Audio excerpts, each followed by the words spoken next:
दोस्तों स्वागत है आप सबका इस सीरीज के नेक्स्ट पार्ट में। आपको बताने की ज़रूरत नहीं है पर फिर भी रिमाइंड करवा देता हूं कि आप वीडियो को लाइक ज़रूर कर देना, चैनल पे न्यू हो तो सब्सक्राइब जरूर कर देना और कमेंट में कुछ भी टाइप कर दो यार, और हाइप भी जरूर कर देना इस वीडियो को। अब बढ़ते हैं स्टोरी की तरफ। अब यहाँ से सीन कट होता है और सीन अब दिखाया जाता है हमें होली सिटी का, जहाँ बाहर की दीवारों पर नाइट्स पहरा दे रहे हैं और साथ ही दो बड़े आर्क बिशप खड़े हैं। बूढ़ा पादरी मेन को याद दिलाता है कि ये सर्दी बहुत जल्दी आ गई और ऐसी कोई बात होली बुक्स में नहीं लिखी और ये किताब किसी और ने नहीं, ये पोप ने खुद लिखी थी।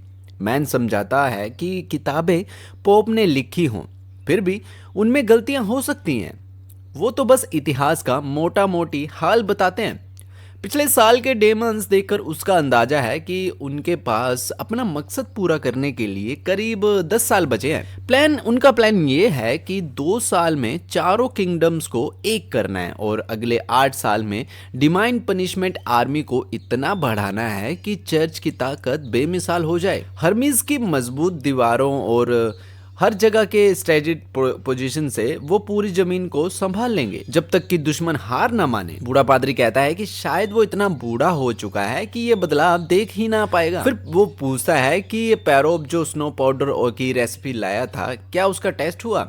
मैन बताता है कि स्नो पाउडर डेमन्स को कंट्रोल करने में तो काम आ सकता है, लेकिन असली दुश्मन डेविल्स हैं।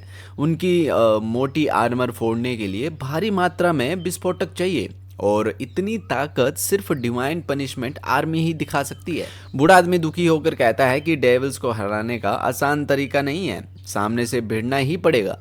तभी अचानक हंगामा मच जाता है। लोग चिल्लाते हैं कि 2 सिग्नल मिले हैं, यानी हाइब्रिड्स डीमंस आ गए हैं। सब हैरान हैं कि सर्दी के पहले ही महीने में इतने डीमंस कैसे आ गए। मैन टेलीस्कोप उठाकर देखता है कि लेकिन तभी सोल्जर चिल्लाता है कि नहीं, 3 सिग्नल हैं और हालात और भी बुरे हैं। मैन की आंखें फैल जाती हैं क्योंकि उसके सामने वो नज़ारा था जिसकी अभी उसे उम्मीद नहीं थी। होली बुक्स में रिपर्स नाइट, मेयर बीस्ट और फैंग डेविल्स का जिक्र तो है, लेकिन ये सब मॉन्स्टर्स असली तबाही से 5 साल पहले आने चाहिए थे, जबकि अब आर्मीज में दिख रहे हैं। अब यहाँ से सीन बदल कर बॉर्डर टाउन का हमें सीन दिखाया जाता है, जहाँ पे हनी और लोटस स्लम्बर आइलैंड लौटने की तैयारी में है। वो प्रिंस को पिछले कुछ महीनों की मेहमान नवाजी के लिए धन्यवाद करती हैं। रोलैंड उन्हें छोटे छोटे गिफ्ट्स देता है और साथ में कहता है कि ये बस उनकी मेहनत की एक छोटी सी भेंट है। दोनों खुश हो जाती हैं। हनी तो तुरंत खोलने लगती है, लेकिन लोटस उसे टोकती है कि तोहफे तुरंत खोलना बदतमीजी होती है। जब हनी खोलती है तो उसमें एक स्कार्फ निकलता है। वो मुंह बना लेती है और कहती है कि उसे लगा था कि शायद इसमें ब्रा होगी। अरे भाई, ब्रा के कुछ ज़्यादा एडवर्टाइजमेंट होगी है। रोलैंड थोड़ा शर्माते हुए समझाता है कि ये खास स्कार्फ है जो उसकी गर्दन को ठंड और बर्फ से बचाएगा और सही तरीके से पहनने पर कान भी ढक सकते हैं। हनी तुरंत उसे पहन लेती है और लोटस को उसकी गर्मी महसूस होती है। हनी नोटिस करती है कि पैकेज में कुछ और भी है। जब वो उसे निकालती है तो उसमें एक चमकदार शीशा निकलता है। वो हैरान रह जाती है कि उसमें अपना चेहरा उसे कितना साफ दिख रहा है। टिली ये सब देखती है और मानती है कि सचमुच ये जगह बहुत अच्छी है। नल का पानी, आरामदायक कमरे। उसे यकीन करना मुश्किल है कि उसका भाई इस उजड़े चमन इलाके को इतना आरामदायक बना चुका है। रोलैंड पूछता है कि क्या उसे अफसोस है कि वो जादूगरनियों को यहाँ लाई, क्योंकि अब सबको स्लम्बर आइलैंड से ज्यादा यहाँ अच्छा लग रहा है। टिली मुस्कुराकर कहती है कि उसको कोई पछतावा नहीं है। अगर जादूगरनियों की जिंदगी इससे बेहतर हो रही है तो उसे कोई दिक्कत नहीं है इसमें। फिर वो याद दिलाती है कि वो खुद भी तो एक जादूगरनी ही है। रोलैंड पूछता है कि क्या वो सच में मिस्ट्री फॉरेस्ट के खंडरों में जाने वाली है। वो मानता है कि भले ही वो ट्रांसेंडेड है, लेकिन उसकी शक्ति लड़ाई के लिए नहीं बनी। टिली उस पर थोड़ा गुस्सा उसे थोड़ा भरोसा दिलाती है कि वो अपना बचाव कर सकती है। बात पक्की करने के लिए वो लाल पत्थर निकालती है और हाथ से बिजली छोड़कर दिखाती है। खैर, वो उसे बताती है कि यह एक मैजिक स्टोन है जो उसे पुराने खंडरों में मिला था। रोलैंड शौक रह जाता है और पूछता है कि क्या इसका मतलब है कि वो 2 शक्तियां साथ में इस्तेमाल कर सकती है। टिली सिर हिलाकर मना कर देती है। पत्थर से एक बार में सिर्फ एक ही शक्ति काम करती है और अगर 2 एक साथ आजमाओ तो कुछ नहीं होता। वो मानती है कि उसने ये राज जल्दी खोल दिया, लेकिन कल रात की बातचीत के बाद उसे लगा कि शायद वो उस पर ज्यादा सख्त हो रही है। अब वो खुश है कि भाई ने भी खंडरों के बारे में ईमानदारी दिखाई थी। रोलैंड मुस्कुराकर कहता है कि कोई बात नहीं, वो सब समझता है। फिर टिली पूछ बैठती है कि हनी ने ब्रा का क्या मतलब बताया था। रोलैंड थोड़ा हैरान रह जाता है और पूछता है कि ये सवाल सिल्वी या एलिन से पूछ ले। टिली हैरान होकर सोचती रह जाती है कि भाई अब भी उससे कुछ छिपा रहा है। इसी दौरान जादूगरनियां पहली बार हॉट एयर बलून की सवारी करती हैं। भाई बहन आपस में चर्च और खंडरों के राजों पर बात करते हैं कि चर्च आखिर क्यों इन सबका सच छुपा रहा है। दोनों को समझ आता है कि चर्च के रिकॉर्ड 400 साल पुराने ही 400 साल पहले खत्म हो जाते हैं और भगवान की उत्पत्ति पर कोई साफ साफ जानकारी नहीं है, बस सर्वशक्तिमान कहकर छोड़ दिया गया है। जबकि वे एरिया के 3 देवताओं पर कितनी कहानियां और उपाधियां मौजूद हैं। टिली कहती है कि लगता है जैसे चर्च अचानक कहीं से प्रकट हुआ। बाद में जब रोलैंड अकेला अपने ऑफिस में बैठा होता है तो वही बातें वो उसे सता रही होती हैं। वो चर्च की तुलना अपने पुराने दुनिया के धर्मों से करता है, जहां लगभग हर धर्म का दावा था कि उनके भगवान ने ब्रह्मांड बनाया है। फिर चाहे उसमें जेनेसिस यानी कि पेड़ पौधे, आदमी, घोड़े, खच्चर, जितने भी जीव जंतु हैं वो हों, या फिर पूरी सृष्टि, पूरी कहानी, हर जगह क्रिएशन की कहानी तो होती ही रहती है। अचानक कमरे का दरवाजा खुलता है और काइल सीची अंदर घुसता है, चेहरे पर बड़ी मुस्कान लिए। वो बताता है कि उसे एसिड बनाने का तरीका मिल गया है। प्रिंस ये सुनकर एक्साइटेड हो जाता है और तुरंत पूछता है कि कैसे। अब पागल वैज्ञानिक काइल हंसते हुए कहता है कि ये सब चार्ल्स की वजह से हुआ है। चार्ल्स पूरी प्रोसेस समझाने लगता है, लेकिन यहाँ साइंस लेक्चर नहीं है गाइस, तो हम लोग सीधा आपको बताते हैं कि जो एसिड उन्होंने बनाया है वो जबरदस्त क्वालिटी का है, इतना शुद्ध है कि उससे धुआं भी निकलता है। प्रिंस बताता है कि ये तरीका पुराना है, दिक्कत बस ये थी कि सल्फ्यूरिक एसिड को सही से स्टोर नहीं किया जा सकता था क्योंकि कंटेनर गल जाते थे। लेकिन बॉर्डर टाउन में ये समस्या नहीं है क्योंकि अब उनके पास सारा का पेंट है जो करप्शन रोक लेता है। प्रिंस उनकी जमकर तारीफ करता है कि उन्होंने बहुत बढ़िया काम किया है। काइल सीना चौड़ा करके बताता है कि किस्मत हमेशा उसके साथ रहती है। रेड वाटर में भी 20 साल की उम्र में उसने ऐसे काम किए थे जिनसे बड़े बड़े बूढ़े लोग भी जलते थे। प्रिंस कहता है कि अब वो जादूगरनियों को असाइन करेगा ताकि इक्विपमेंट सेटअप हो जाए और आगे इसका स्केल अप भी किया जा सके। अगला टारगेट है नाइट्रोग्लिसरीन बनाना।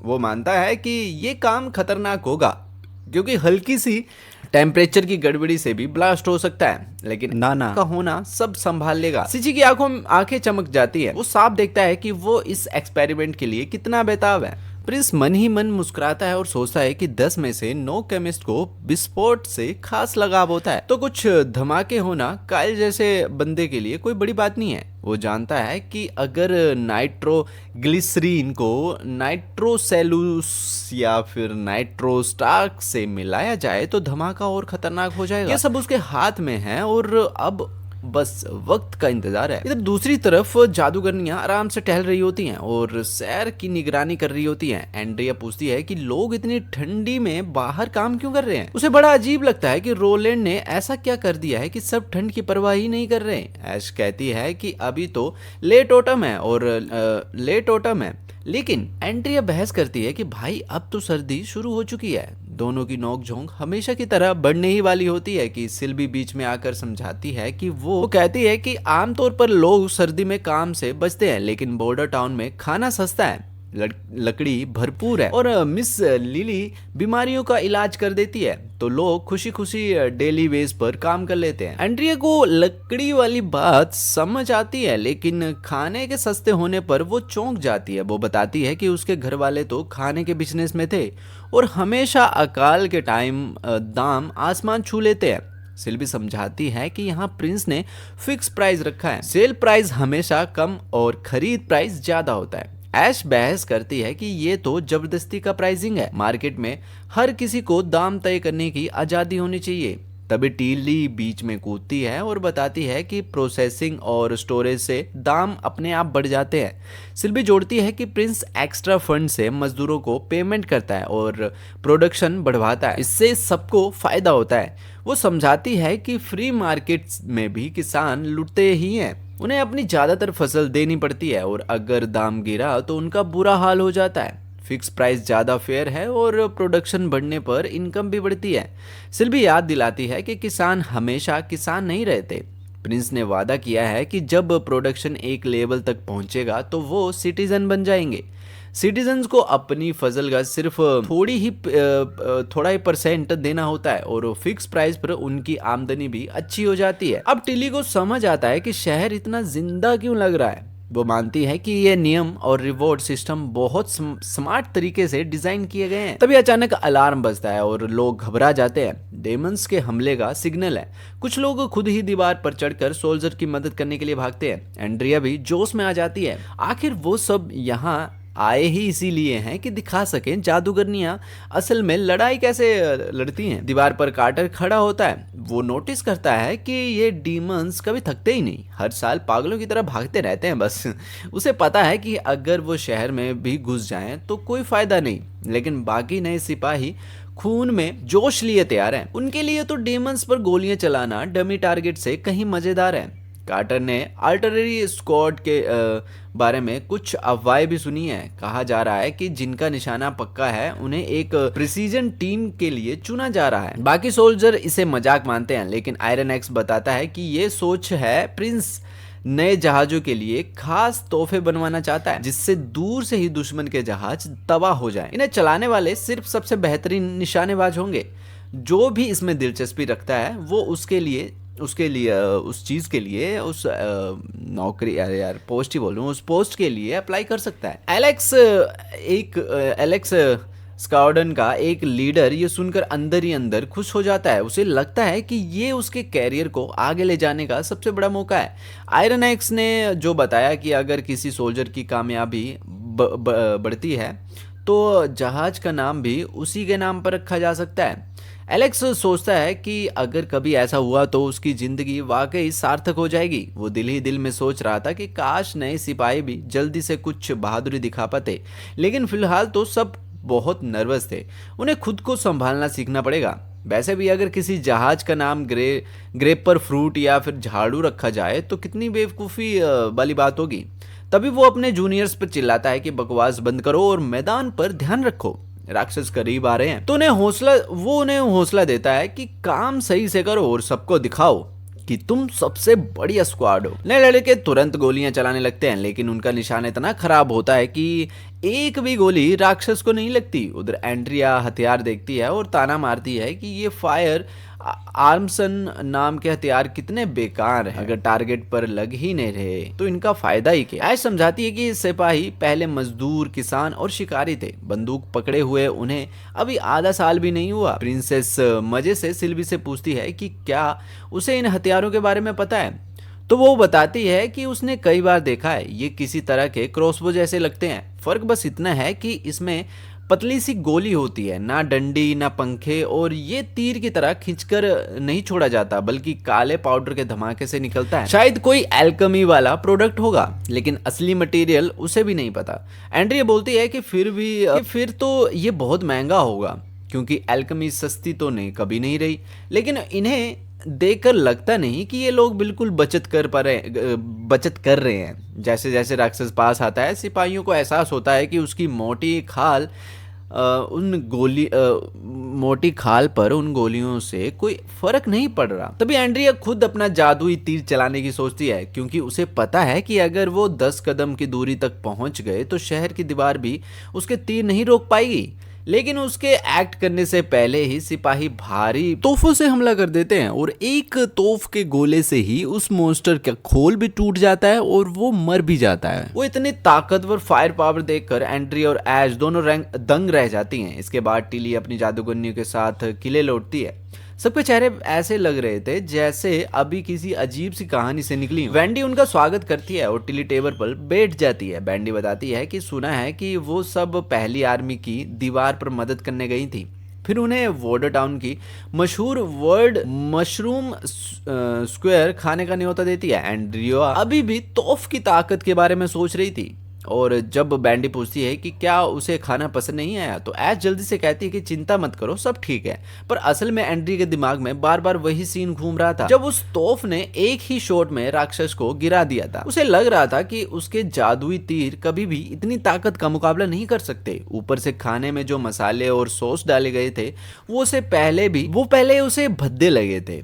उसके किंगडम यानी कि किंगडम ऑफ डॉन में मसाले जो हैं वो तब यूज़ किए जाते थे जब उनका जो खाना था वो खराब हो, यानी कि मसाले जो रहते हैं वो खराब खाने को छुपाने के लिए डाले जाते थे। लेकिन यहाँ का स्वाद इतना लाजवाब था कि उसे समझ ही नहीं आ रहा था कि बॉर्डर टाउन में इतने जूसी मशरूम कहाँ से मिले। यहाँ तक कि एक आम सी सब्जियों वाली स्टू उसे ऐसे लग रही थी जैसे चिकन और सी फूड के स्टॉक में बन रही हो, और फिर भी वो आइसक्रीम केक तो जैसे स्वर्ग से उतरा हो। एक बाइट खाती और अगली ही पल अपने आप को रोक नहीं पाती। ऐश हंसते हुए कहती है कि तुम जितना मर्जी उतना चाहे खाओ, कल रेस्क्यू ऑपरेशन है और वहाँ हमारी मिस एंड्रिया हीरो की तरह चमक गई। अगले दिन जब सब निकलते हैं तो बॉर्डर टाउन के लोग हैरान रह जाते हैं। आसमान में गुब्बारा उड़ता देख के वो सोचने लगते हैं कि भैया ये क्या है। लाइनिंग हाथ हिलाकर सिपाहियों को बाय करती है और टिली नोटिस करती है कि वो कितनी पॉपुलर है।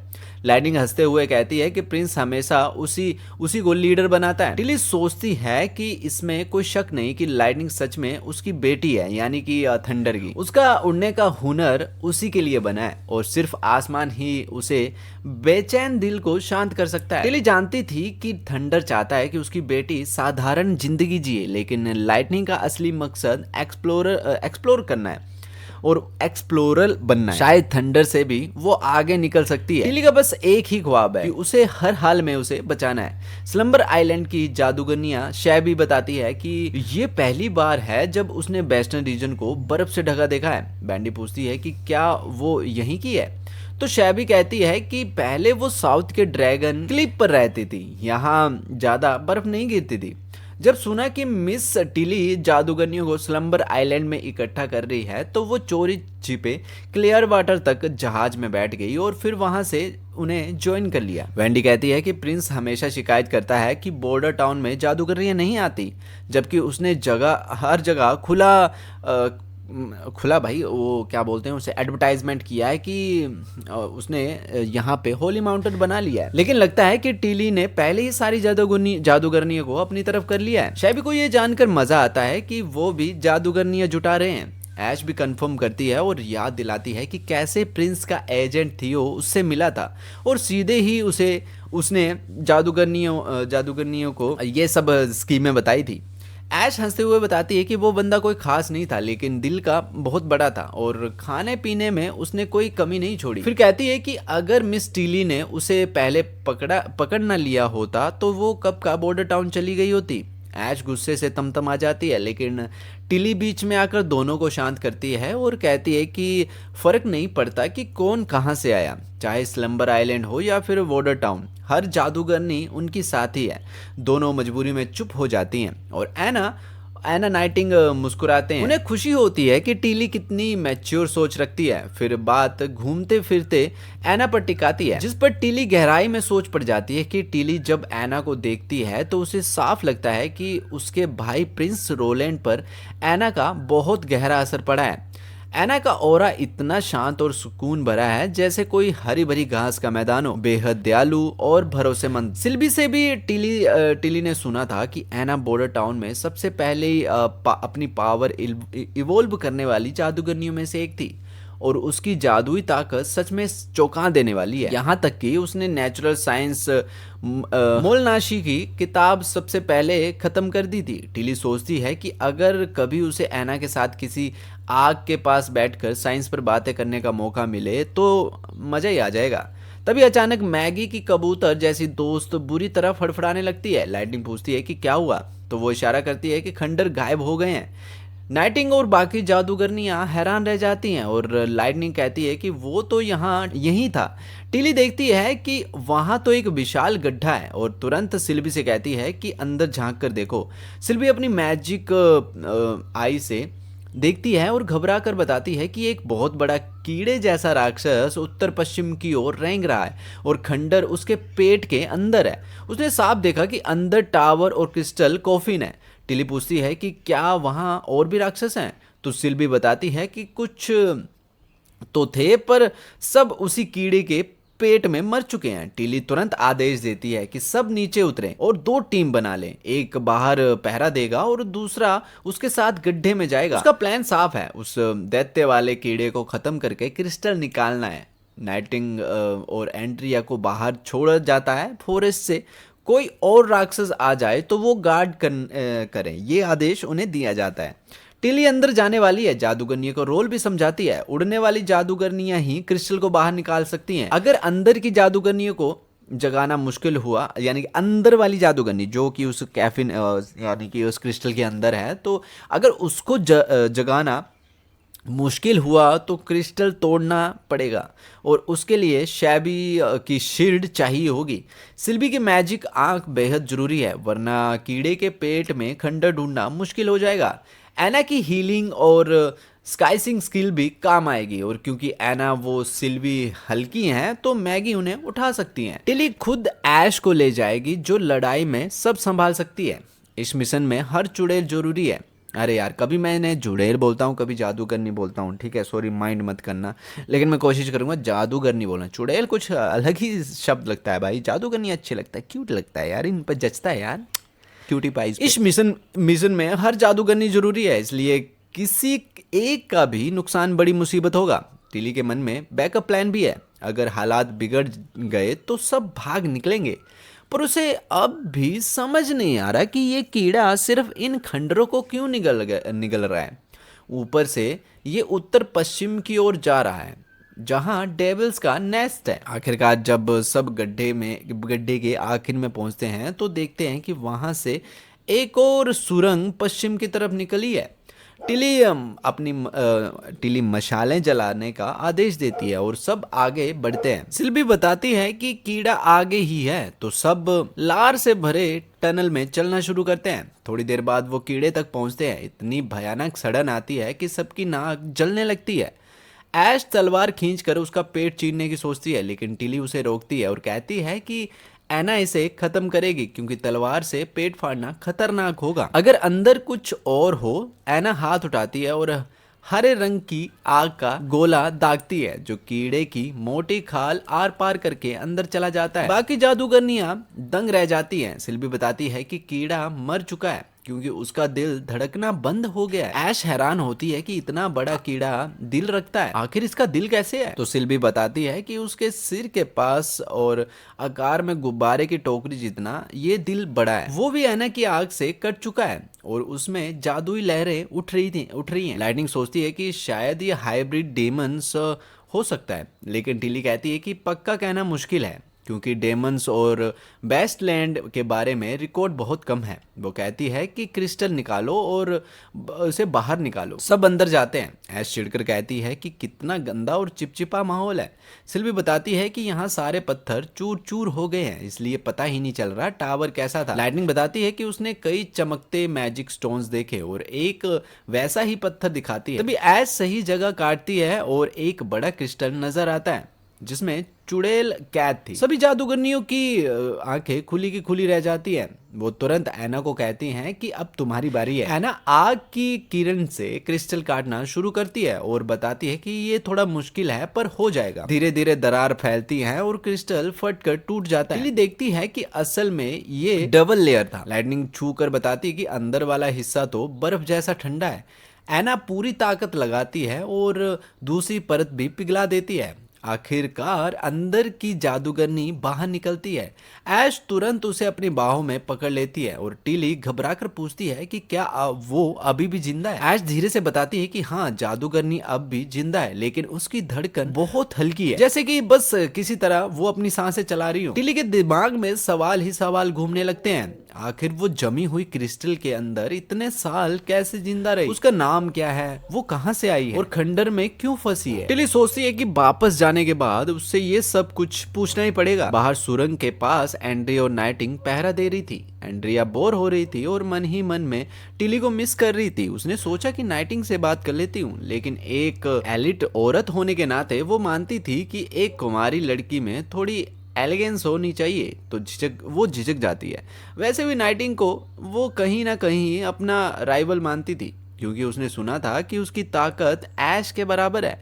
लेकिन आखिर में उसने ठान ही लिया कि बात करना कोई बुरी बात नहीं है। आखिर दोनों जादूगरनी ही तो है। मगर जैसे ही वो बोलने वाली थी, नाइटिंग अचानक गायब हो गई। एंड्रिया घबरा गई और तभी उसने आसपास भारी सी मौजूदगी का एहसास हुआ। उसने सोचा नाइटिंग है, लेकिन फिर लगा कि कुछ और है। उसने हथियार निकाल लिया और तभी उसके कान के पास से गोली चली और खून के छींटे पड़े।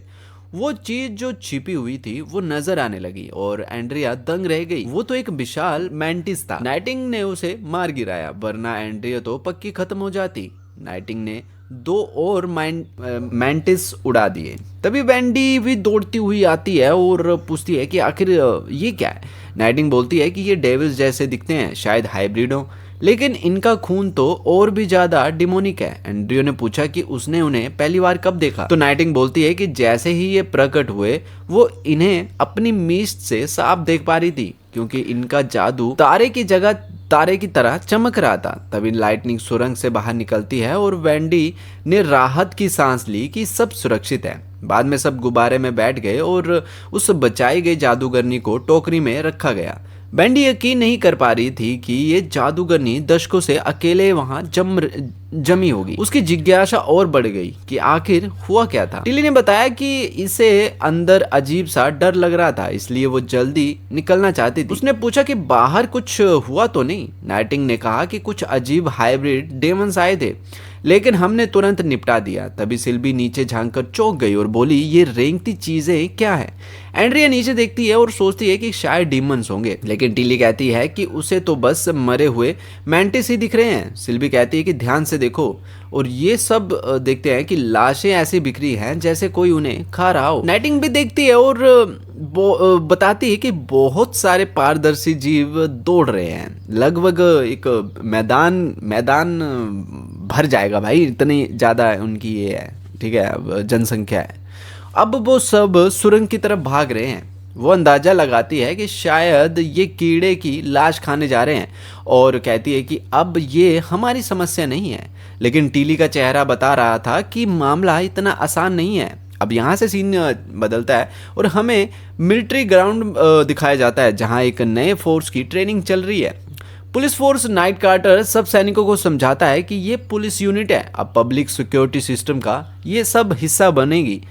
इनका काम होगा अपराधियों को पकड़ना, गैर कानूनी काम रोकना, शहर में शांति बनाए रखना और प्रिंस रोलैंड के बनाए कानूनों को लागू करना। साथ ही नागरिकों की मदद करना भी इनकी जिम्मेदारी होगी। कार्टर बताता है कि हफ्ते भर की ट्रेनिंग के बाद सबको अपनी ड्यूटी अच्छे से समझ आ जाएगी और अब समय है उनके पहले मिशन का। वो सबको अपने साथ चलने का आदेश देता है और सैनिक लाइन बनाकर पीछे पीछे चल पड़ते हैं।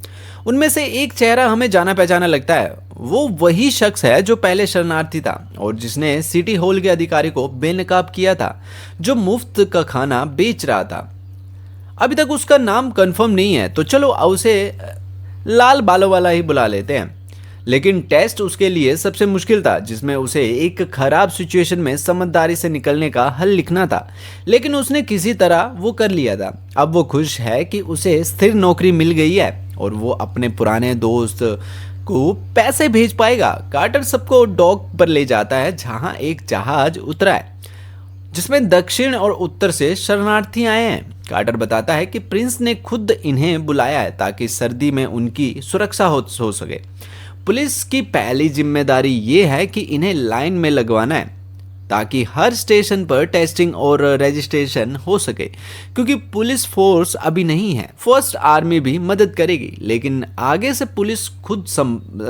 खुद सब अपने आप संभालेगी। तभी प्रिंस रोलैंड खुद थियो और हंटर आयरनएक्स के साथ डॉक पर पहुंचता है। शरणार्थी हैरान रह जाते हैं क्योंकि आमतौर पर कोई अमीर या फिर रॉयल ठंड में अपने आरामदायक महल से निकलकर ऐसी जगह नहीं आता। फिर एक संदिग्ध आदमी भी नजर आता है जो प्रिंस को घूर रहा होता है। रजिस्ट्रेशन लाइन में जब उसकी बारी आती है तो वो झूठ बोलता है कि उसका नाम फोरा है और वो उत्तर का अनपढ़ किसान है। टेबल पर बैठे अधिकारी ने उसे आगे जाने का इशारा कर दिया, लेकिन तभी वो लाल बालों वाला बीच में कूद पड़ता है और उससे पूछता है कि अगर तू सच में किसान है तो मुझे एक बात बता, गेहूं सर्दियों में किस महीने बोया जाता है? टेबल पर बैठा अधिकारी कहता है कि उस शख्स को जाने दो, हमारा काम बस लोगों को लाइन में लगाना है, इतनी गहराई से जांच करने का टाइम नहीं है। लेकिन वो लाल हेयर वाला बंदा उस आदमी को छोड़ने के मूड में नहीं था।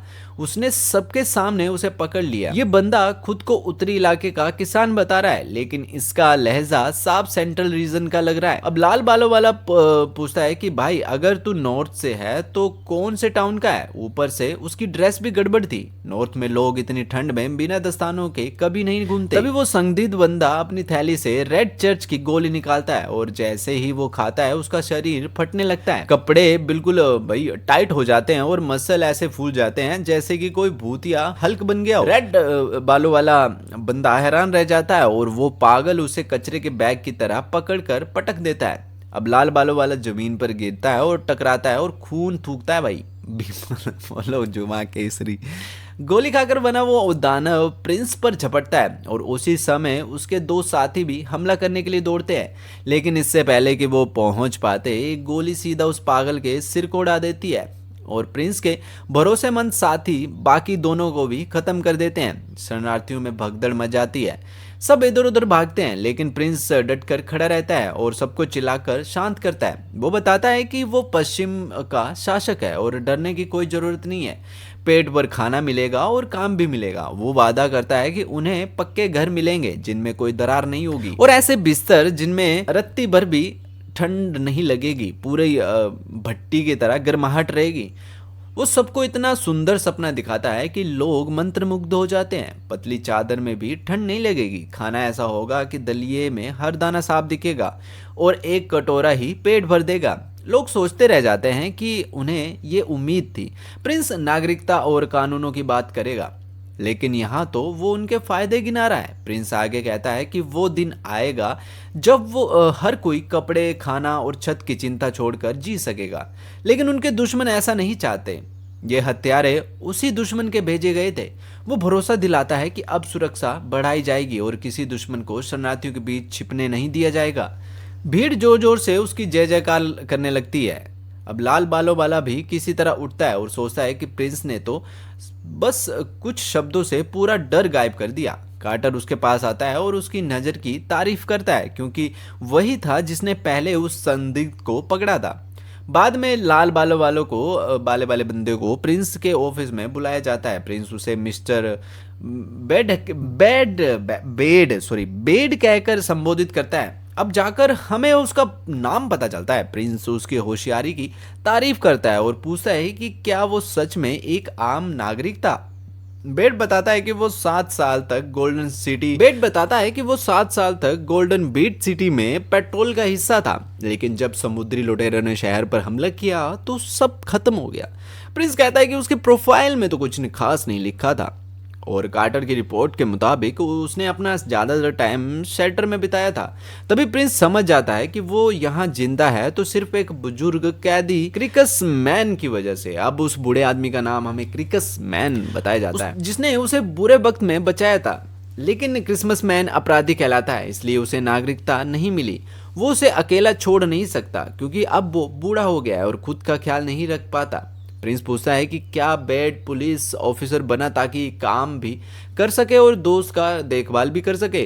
बेड झेम जाता है, लेकिन प्रिंस कहता है कि सोचने में ये कोई गुनाह नहीं है। फिर पूछता है कि कोई परिवार है तुम्हारा। बेड उदास होकर कहता है कि उसका परिवार गोल्डन बीट सिटी में मारा गया। प्रिंस फिर पूछता है कि क्रिकस मैन का क्या हुआ। बेड कहता है कि वो भी अकेला है क्योंकि उस पर झूठा इल्जाम लगाकर जेल में डाला गया था। प्रिंस समझाता है कि जिसके पास स्पेशल स्किल्स है वो यहाँ घर किराए पर लेकर नागरिकता के सारे फायदे ले सकता है और अपने परिवार को भी ला सकता है। बेट तुरंत समझ जाता है कि प्रिंस इशारा कर रहा है कि क्रिकस मैन को भी लाया जा सकता है। यह सुनकर वो खुशी से पागल हो जाता है और जमीन पर सिर पटक पटक कर धन्यवाद कहने लगता है। प्रिंस उसे रोकता है और कहता है कि खुशी में अपनी समझदारी मत खोना। जैसे आज तूने चालाकी दिखाई है वैसे ही आगे भी सावधान रहना। अगर अगले टेस्ट पास नहीं किए तो फिर से शेल्टर में ही रहना पड़ेगा। बेट तुरंत हामी भरता है। तभी उसे याद आता है कि लिखित परीक्षा में तो कई सवाल ऐसे थे जिनका जवाब उसे पता ही नहीं था। बेट बताता है कि लिखित टेस्ट में उसे कई सवालों का जवाब नहीं पता था, तो उसके दिमाग में जो आया उसने वो लिख दिया। इसलिए वो हैरान होकर पूछता है कि आखिर उसे चुना कैसे गया। प्रिंस हंसते हुए कहता है कि उस टेस्ट में कोई सही या फिर गलत जवाब नहीं था। हर जवाब उस इंसान पर निर्भर करता था जो लिख रहा था। असल में वो टेस्ट था वो जानकारी का नहीं बल्कि पढ़ने लिखने का था। अगर सवाल समझकर कोई ढंग का जवाब लिख देता तो पास हो जाता। थोड़ी देर बाद नाइट कार्टर अंदर आता है और बताता है कि हत्यारों पर नई जानकारी मिली है। प्रिंस कहता है कि बताओ। कार्टर समझाता है कि बारो का शागिर्द सैलून शरणार्थियों को नोट से इकट्ठा करने का जिम्मेदार था, लेकिन वापसी में नाव कम पड़ गई तो सैलून ने राजधानी में अपने दोस्तों की मदद मांगी और यहीं से पूरी प्लान लीक हो गया। शरणार्थी सिल्वर सिटी में रोके गए जो राजधानी में बस आधा दिन दूर है, इसलिए टिमोथी के लिए जाल बिछाना आसान हो गया। कार्टर कहता है कि टिमोथी भले ही सीधे सेना भेज रहा हो लेकिन बदला लेने की कोशिश ही कर रहा है। प्रिंस सोचता है कि अच्छा हुआ हथियारों के पास सिर्फ गोलियां थी, बम नहीं, वरना अगर भीड़ में धमाका होता तो पिछले 2 महीने में जुटाए सारे मजदूर खत्म हो जाते। भाई से शरणार्थियों से परवाह नहीं है, भाई से मजदूर मिल रहे हैं भाई। लेकिन मजदूरों का भी फायदा है गाइस, क्योंकि उन्हें खाना पीना रहने का सामान एक टाइप का यार, ये उसने प्रोटेक्शन भी दे रहा है यार, सही है।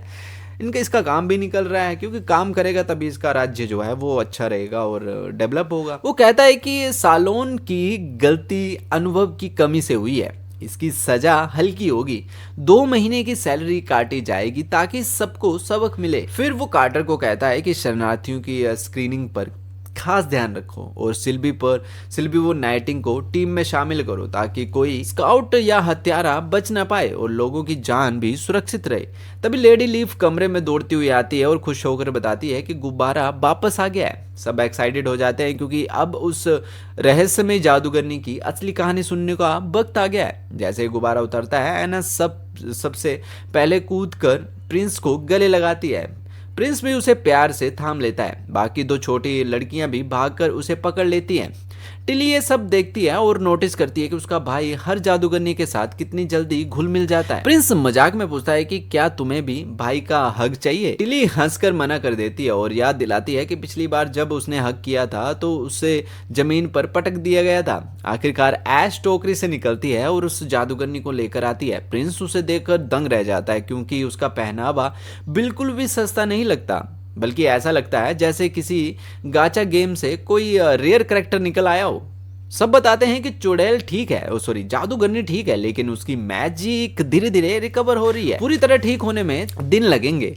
प्रिंस फिलहाल उसे स्लम्बर नाम दे देता है और कहता है कि उसे किले की 3री मंजिल पर एक कमरा मिलेगा। फिर सबको लॉबी में बुलाता है ताकि पूरी डिटेल सुनी जा सके। गाइस ये एपिसोड हम यहीं पे एंड करते हैं। नेक्स्ट एपिसोड से हम लोग देखेंगे कि इस जो ये जादूगरनी मिली है 400-450 साल पुराना मॉडल जो ये मिला है, इसके डिटेल्स देखेंगे, इसका स्टोरी देखेंगे और क्या चल रहा है ये डीमंस के साथ, वो भी हम लोग अगले पार्ट में देखेंगे। वीडियो अपलोड नहीं कर पा रहा था, सॉरी गाइज, थोड़ा प्रॉब्लम्स आ गई थी, इस वजह से मैं वीडियो अपलोड नहीं कर पा रहा था, लेकिन अब वीडियोस आती रहेंगी, प्लीज़ माफ़ करना यार। चलो मिलता हूँ नेक्स्ट वीडियो के साथ।